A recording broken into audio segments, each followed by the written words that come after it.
But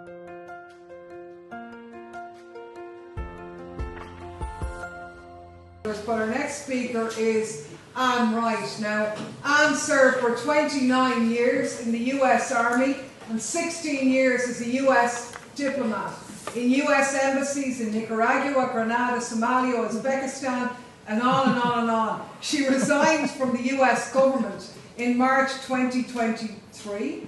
Obviously wrong. No, 2003. Wrong notes here. 2003, in opposition to George Bush's war on Iraq. She's been an incredible.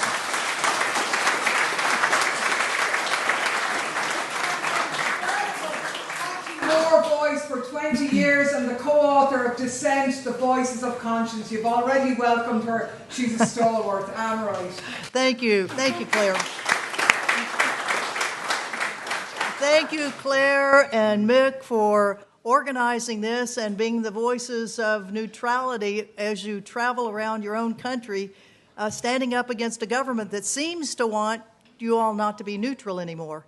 And coming from a warmongering country that warmongers all the time, I just wish we could have part of our country, of the United States, secede from the United States to be a neutral country. We need neutrality in the United States for sure. There aren't too many neutral countries in the world. You all are one of the few.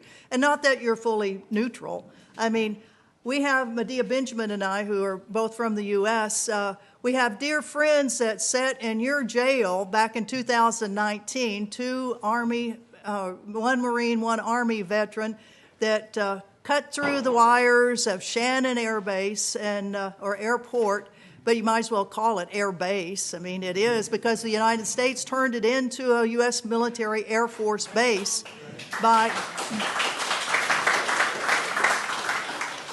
sending all of this aircraft, U.S. military aircraft or charter aircraft filled with military people in military uniforms with, we do not know, did they have their weapons with them? Probably so. God only knows what went through that. I also want to mention Roger Cole back here with PANA, who was kind enough to send us on a speaking tour. What was it, Roger? 10 years ago, 15 years ago, a long time. But so, I mean, you all have been fighting this and fighting it to raise your voices to say we want to be a neutral country. And it is a very good thing to do, because if you don't, the slippery slope goes pretty darn fast, doesn't it? That all of a sudden your country is being asked, you're the NATO partner, you're the NATO this and that, and won't you do this and that for NATO? You're not a member yet, but and you don't want to be a member, but you're still a partner, so you have obligations to fulfill as a partner. So the slippery slope is already there, and trying to stop that is such a critical thing, and so hard. I mean, so hard. We've been hearing from Claire and Mick and others of the team of going around the country right now, and with a government-sponsored forum on why it shouldn't be quite, we'll still call it neutrality, but it's not really neutrality. So, as Mick accurately described those bastards, go after them. Go after them, because it is so important that the people of Ireland stand up to say, we have a long history of being neutral. We want to keep this history. It is important to us. And you warmongers, go someplace else. Go someplace else, but don't stay here in Ireland.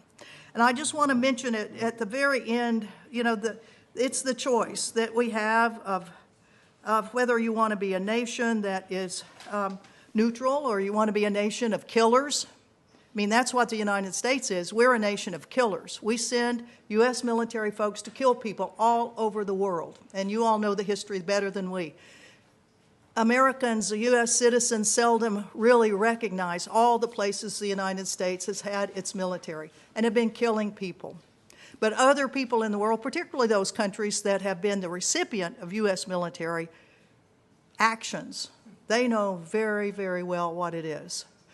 I'll just end with a person that's from this island, but up in Northern Ireland, a dear friend, a Nobel Peace Laureate with whom I have been in Israeli jail before for challenging Israeli treatment of Palestinians on the Gaza Freedom Flotilla, and a person that Medea and I both were with in North Korea, because it's important to go to places where our governments say, we don't want you to go see what's going on. We want to be able to have enemies all over the world so that we can continue to spend huge amounts of our budgets. The United States right now is over $800 billion that we're spending just on our military, plus what we're putting into Ukraine, which is over $120 billion just for that. So it is important to listen to the voices of what it is all about. And a Nobel Peace Laureate, Marie McGuire, said, "After violence and war, many people never recover. They are like the walking dead, wanting every moment to escape from the suffering, pain, and harshness of life. If people allowed themselves to feel compassion and empathize with the suffering of those who have been injured or had someone killed, they would not be so apt to glorify war and militarism or offer their young to do the killing or the dying for others. Our world is at a very dangerous crossroads, and we as the human family must choose. Do we continue on the road of the U.S. and NATO, weapons and war, or do we choose the world of peace and nonviolence and neutrality?" So it's up to us to make those decisions. My country has made it, and it made the wrong decision. I hope you will not make the wrong decision. Thank you.